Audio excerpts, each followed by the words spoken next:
Ask about some of your work with your creative collaborators like Laurie Rose, who you've worked with consistently as a cinematographer, and also the music here is so brilliant. Both Clint Mansell's score and also the anthemic choices of existing songs. Could you talk a bit about those two things? Well, Laurie, it's we've kind of grown up together making films in that respect. Dan Terrace was our first movie together, and we met together through Facebook. we are quite the digital modern kind of filmmaking couple in that respect. And so and we've been developing. Finally, it's the first film we've actually managed to get a camera on tracks, which is quite incredible. Even which has got some tracking shots all done on a ladder. With a thing that Laurie bought off the net for like 20 quid, we put the camera on and pushed it up and down the thing. So we were very lucky to get hold of Technocranes and Dolly and Track and all that stuff. So it's a leap forward in terms of our filmmaking grammar. The music, it was really, again, with Clint and with Portishead's amazing SOS cover. That was all through the net as well. So I talked to Jeff. I noticed that Jeff Barrow would follow me on Twitter. She was like, what? I emailed him and said, right, Jeff Barrow. And then we had a few conversations, and I just, every time, even when I still see him now, I'm still amazed by that. And then Clint was the same, and he did an interview saying, I'd really like filming and like to work with me. And I never think of contacting these people because they seem too far away and too big, But again, it all came together really beautifully like that. I think Tom has a special treat up his sleeve or in his hand. Sorry, so I knew I was going to come here this morning, and I was making a coffee, and I was looking at my bookshelf, and I saw this collection of J.G. Ballard interviews.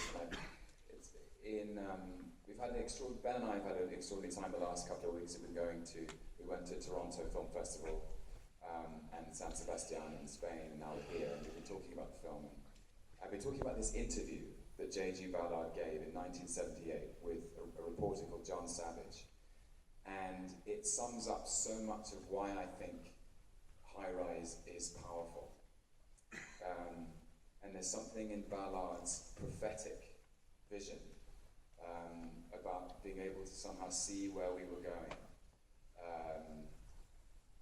His warning here, I think, he used to say he was holding up a road sign as we all rushed past on the highway, which said, "Caution, bends ahead." Not bends ahead. He was always, and I found the warning embedded in the High Rise is replacing nature with technology. Lang can't get away. He moves into the High Rise to get away from real life, and he's confronted by real life in a more extreme way. And anyway, I'll just read you the interview, and it's about Ballard's prophecy of our adherence to technology, and I find this so fascinating because I don't know how many people are filming this right now. Please don't feel implicated by what I'm about to read. But it does speak to you. So this is it from an interview. I think I'll just find where the interview starts. So this is originally published in Search and Destroy.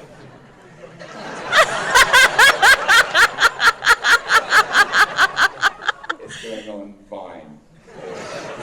Here we go. Savage says, do you watch television? Yes, all the time. I enjoy it.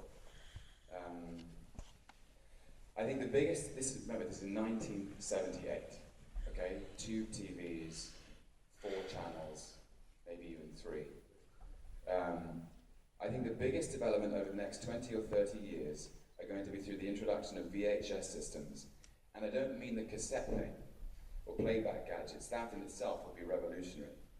But when I say every room in everyone's house or flat has a camera recording what's going on, the transformation of the home into a TV studio, a creation of a new kind of reality, a reality that's electronic. And perhaps only in the short term, in the same way that when you at last get a camera, you spend your time photographing children playing in a paddling pool. But after a while, you get more ambitious, and you start taking an interest in the world at large. And I think the same thing will happen, beginning with people endlessly photographing themselves.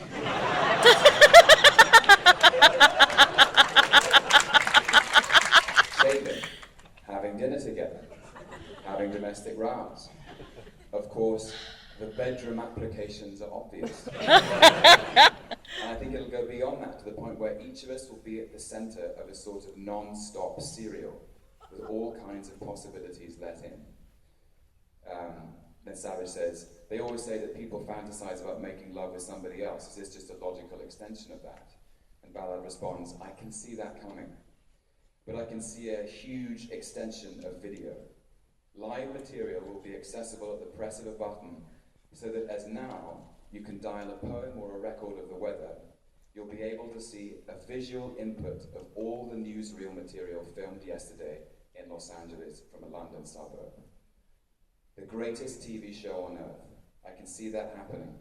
One will have access to a vast amount of filmed information of every conceivable kind. One will be able to merge one's own identity with a huge flux of images of various kinds being generated elsewhere. And I think that's just testament to Ballard's genius.